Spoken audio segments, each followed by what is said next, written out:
How many object will be created. चलो दोस्तों शुरू करते हैं आज का लेक्चर्स। आज के लेक्चर्स में बेसिकली हम लोग जो सीखेंगे वो एक इंटरव्यू क्वेश्चंस है जो कि बहुत इंपॉर्टेंट है, अक्सर इंटरव्यूज में पूछी जाती है। ठीक है, अगर इस पे कोई कॉन्सेप्ट सीखना चाहते हैं तो इसका कॉन्सेप्ट में ऑलरेडी मैं यूट्यूब पे अपलोड कर रखा हूँ, आप लोग जाके यहाँ से देख सकते हो। ठीक है, तो आप बेसिकली जो है इस पे ये स्ट्रिंग ऑब्जेक्ट क्रिएशन का कॉन्सेप्ट है। ठीक है, स्ट्रिंग ऑब्जेक्ट क्रिएशन का कॉन्सेप्ट है जो कि मैं पहले बता चुका हूं। अगर आप नहीं देखे होंगे तो मैं आई बटन या वीडियो के डिस्क्रिप्शन में मैं ये लिंक डाल दूंगा, आप देख सकते हो। चलिए मैं इस क्वेश्चन को बहुत ही अच्छे से डिस्कस करता हूं ताकि आपको फ्यूचर में कभी भी आंसर देने में परेशानी ना हो। ठीक है, तो यहाँ पे क्या दिया जाता है, एक कोड स्निपेट दिया जाता है। ठीक है, कोड का कुछ पार्ट दे दिया जाएगा और आपसे पूछा जाएगा कि यहाँ पे कितना ऑब्जेक्ट क्रिएट होगा। ठीक है, how many object will be created.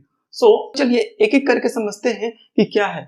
अब देखिए यहाँ पे चार स्टेटमेंट दिया गया है, फर्स्ट स्टेटमेंट जो है वो S1 क्रिएट हो रहा ऑब्जेक्ट। ठीक है, S2 है, S3 है एंड S4 है। ठीक है, अब एक एक करके समझते हैं कि यहाँ पे हो क्या रहा है बेसिकली। तो चलिए समझते हैं कि स्ट्रिंग के केस में हम लोग क्या देखे थे। स्ट्रिंग ऑब्जेक्ट के केस में जब भी ऑब्जेक्ट क्रिएट होता है तो मेमोरी जो होता है वो हीप मेमोरी को दो पार्ट में डिवाइड किया गया है। एक तो सिंपल हीप मेमोरी है, ठीक है, हीप एरिया, एंड सेकंड जो होता है वो एसीपी एरिया, एससीपी एरिया। ठीक है, तो हम लोग ये समझे हैं। ठीक है, अब देखो कि हम क्या बताए थे कि जब भी न्यू कीवर्ड आप देखोगे, ठीक है, जब भी न्यू कीवर्ड के हेल्प से स्ट्रिंग का ऑब्जेक्ट क्रिएट होगा तो क्या होगा, एक ऑब्जेक्ट हीप मेमोरी में क्रिएट होगा ही हीप एरिया में क्रिएट होगा।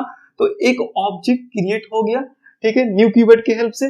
तो न्यू कीवर्ड के हेल्प से जब क्रिएट किए तो एक हीप मेमोरी में ऑब्जेक्ट क्रिएट हुआ। साथ ही साथ हम क्या बताए थे कि अगर एसीपी में पहले से सेम कंटेंट का ऑब्जेक्ट प्रेजेंट नहीं होगा तो क्या होगा, एक ये स्ट्रिंग लिटरल के कारण क्या होगा, एक ऑब्जेक्ट क्रिएट होगा एसीपी एरिया में भी। ठीक है, एसीपी एरिया में भी एक ऑब्जेक्ट क्रिएट होगा। नाउ सो इसका वैल्यू क्या मैं असाइन किया हूं, गौतम। तो इसका भी वैल्यू जो होगा वो गौतम होगा क्योंकि ये स्ट्रिंग लिटरल के कारण क्रिएट हुआ है। तो यहाँ पे देखो first statement, it's a very important concept if you are going to attend the interview, so understand very carefully. यहाँ पे कॉन्सेप्ट क्या है ये समझने की कोशिश करो कि यहाँ पे जब भी न्यू कीवर्ड के हेल्प से स्ट्रिंग का ऑब्जेक्ट क्रिएट कर रहे हैं तो एक ऑब्जेक्ट हीप एरिया में क्रिएट होगा। ठीक है, और सेकंड ऑब्जेक्ट जो होगा वो ऑप्शनल है। अगर एसीपी में पहले से सेम कंटेंट का ऑब्जेक्ट प्रेजेंट होगा तो नहीं क्रिएट होगा, लेकिन अगर एसीपी में सेम कंटेंट का ऑब्जेक्ट प्रेजेंट नहीं होगा तो क्रिएट होगा, सिंपल। तो आप देखो कि यहाँ पे एक एसीपी एरिया में क्रिएट हुआ, एक हीप एरिया में क्रिएट हुआ। ठीक है, क्योंकि एसीपी एरिया में पहले से कोई ऑब्जेक्ट था नहीं। नाउ अब समझते हैं कि इसका जो रेफरेंस होगा इसको कौन इंडिकेट करेगा। देखो कि इसको इंडिकेट करेगा S1। ठीक है, लेकिन इसका कोई भी रेफरेंस जो है यहाँ पे हम लोग प्रोग्राम में नहीं लिखे हैं अभी तक। अब फर्स्ट लाइन में अब देखो तो इसको जो होता है इंटरनली JVM जो होता है वो हैंडल करता है, इसका रेफरेंस JVM के पास होता है। ठीक, नेक्स्ट स्टेप जो है, नेक्स्ट लाइन S2 जो है S2, तो यहाँ पे भी ऑब्जेक्ट कैसे क्रिएट हो रहा है, न्यू कीवर्ड के हेल्प से। न्यू कीवर्ड के हेल्प से जो ऑब्जेक्ट क्रिएट होगा तो एक ऑब्जेक्ट हीप मेमोरी में क्रिएट होगा।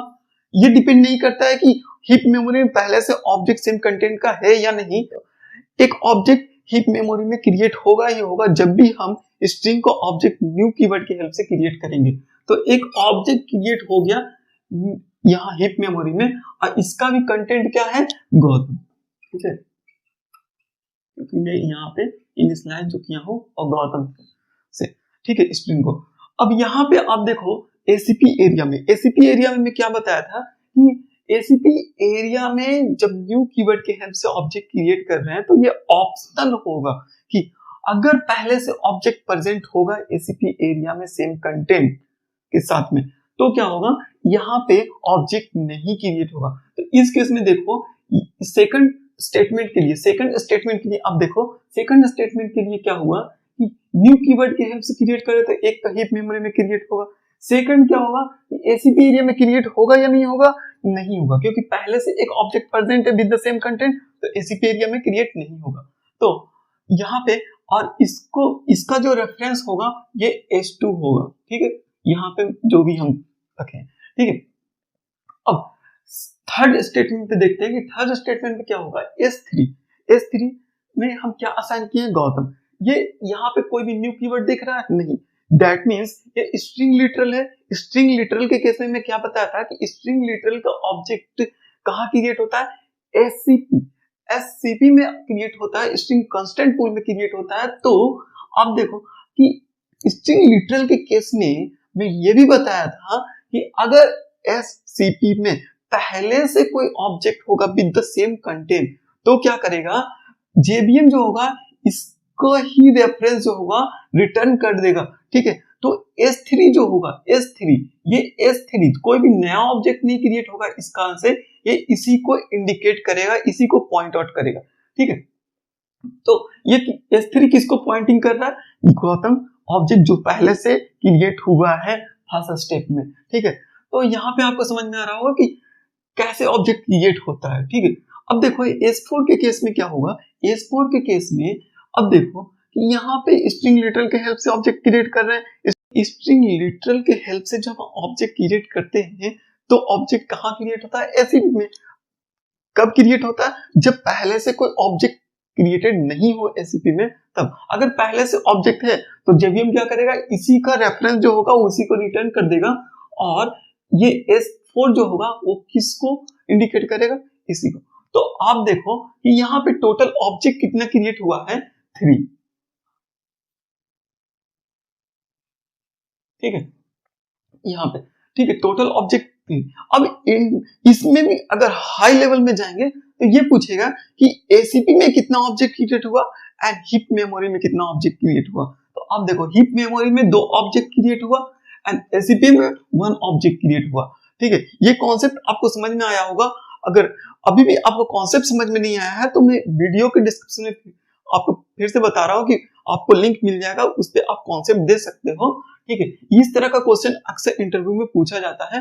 तो ठीक है, नेक्स्ट वीडियो में हम लोग और भी क्वेश्चंस डिस्कस करते हैं और कॉन्सेप्ट डिस्कस करते हैं।